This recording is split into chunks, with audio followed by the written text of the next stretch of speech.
ಈ ಪುಡಾರಿ ರಾಜೀವ್ ಗೌಡ ನಾನು ಹೇಳ್ತಾ ಇದ್ನಲ್ಲ ಒಂದು ವಿಡಿಯೋ ಕೂಡ ಮಾಡಿದ್ದಾನೆ. ಆ ವಿಡಿಯೋದಲ್ಲಿ ನೋವಾಗಿದ್ದರೆ ಕ್ಷಮೆ ಕೇಳ್ತೀನಿ, ನೋವಾಗಿದ್ದರೆ ಏನು ಬಂತು, ನೋವಾಗಿದೆ.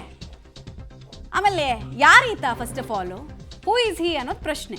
ಪೌರಾಯುಕ್ತ ಮೇಲೆ ನನಗೆ ಯಾವುದೇ ದ್ವೇಷ ಇಲ್ಲ ಅನ್ನೋದು ಆತನ ವಿಡಿಯೋದಲ್ಲಿ ಆತ ಹೇಳ್ಕೊಂಡಿರುವಂತಹ ವಿಚಾರ. ದ್ವೇಷ ಇಲ್ಲ ಸರಿ, ನಾಲಿಗೆ ಲಂಗು ಲಗಾಮ್ ಇಟ್ಕೊಳ್ಬೇಕಲ್ವಾ. ರಸ್ತೆಗೆ ಅಡ್ಡಲಾಗಿ ಯಾವುದೇ ಬ್ಯಾನರ್ ಇರಲಿಲ್ಲ, ರಸ್ತೆಗೆ ಬ್ಯಾನರ್ ಅಡ್ಡ ಬಂತು ಅನ್ನೋದು ಪ್ರಶ್ನೆ ಅಲ್ಲ. ಬ್ಯಾನರ್ ತೆಗೆಸಿದ್ದಕ್ಕೆ ಹುಚ್ಚಾಟ ಮೆರೆದಂತಹ ವ್ಯಕ್ತಿತ್ವ ನಿಂದು ಅನ್ನೋದು ಪ್ರಶ್ನೆ. ಉದ್ದೇಶಪೂರ್ವಕವಾಗಿ ನಾನು ಆ ರೀತಿ ಮಾತಾಡಿಲ್ಲ ಅಂತ. ಉದ್ದೇಶ ದುರುದ್ದೇಶ ಸದುದ್ದೇಶ ಬರೋದೇ ಇಲ್ಲ. ಮಾತಾಡಬೇಕಾದ್ರೆ ಯೋಚನೆ ಮಾಡಬೇಕು, ಯಾರಿಗೇನು ಮಾತಾಡ್ತಾ ಇದ್ದಾರೆ, ಎದುರುಗಡೆ ಇರೋರು ಯಾರು, ಸರ್ಕಾರಿ ಅಧಿಕಾರಿ ವರ್ಚಸ್ಸಿಗೆ ಧಕ್ಕೆ ಆಗ್ತಾ ಇದೆಯಾ, ಹೆಣ್ಮಗಳಿಗೆ ಧಕ್ಕೆ ಆಗ್ತಿದೆಯಾ ನೋಡ್ಕೋಬೇಕಲ್ಲ. ಇವತ್ತು ನಗರಸಭಾ ಕಮಿಷನರ್ನ ನಿಲ್ಲಿಸಿದ್ರು ಅನ್ನೋ ಒಂದು ವಿಡಿಯೋ ಎಲ್ಲ ವೈರಲ್ ಆಗ್ತಾ ಇದೆ. ನಾನು ಯಾವುದೇ ಒಂದು ನನ್ನ ಒಂದು ಸ್ವಉದ್ದೇಶದಿಂದ ನಾನು ಯಾವುದೂ ಮಾತಾಡಿದ್ದಲ್ಲ. ನಾನು ಅವ್ರ ಬಗ್ಗೆ ಯಾವುದೇ ಥರದ ಒಂದು ದ್ವೇಷ ಕೂಡ ನನಗಿಲ್ಲ.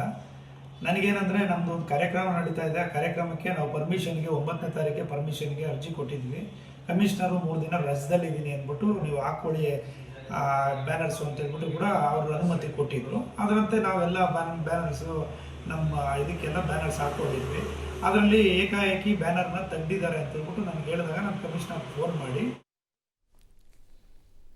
ಕ್ಷಮೆ ಕೇಳಿದ್ದಾನೆ ಸರಿ, ಬಟ್ ಇದೊಂದು ಹಾಬಿ ಆಗ್ಬಿಡುತ್ತಲ್ಲ ಎಲ್ರಿಗೂ. ಬಾಯಿಗೆ ಬಂದಂಗೆ ಮಾತಾಡೋದು, ಆಮೇಲೆ ಐ ಆಮ್ ವೆರಿ ಸಾರಿ, ನಿನ್ನ ಮನಸ್ಸಿಗೆ ನೋವಾಗಿದ್ರೆ ಅಂತೆಲ್ಲ ಹೇಳಿ ಬೆಣ್ಣೆ ಮಾತುಗಳನ್ನ ಮುಗಿಸ್ಬಿಡೋದು. ಎಷ್ಟು ಅಂತ ಸರ್ಕಾರಿ ಅಧಿಕಾರಿಗಳನ್ನು ಅಬ್ಯೂಸ್ ಮಾಡ್ತೀರಾ. ಆಮೇಲೆ ಪೊಲೀಸರು ಹುಡುಕೋದು ಬೇರೆ, ನಿಜವಾಗ್ಲೂ ಹುಡುಕುವಂತೆ ನಾಟಕ ಆಡೋದು ಬೇರೆ. ನೀವೀಗ ಹುಡುಕುವಂತೆ ನಾಟಕ ಆಡ್ತಿದ್ದೀರಾ ಅನ್ನೋದು ನಮ್ಮ ಭಾವನೆ.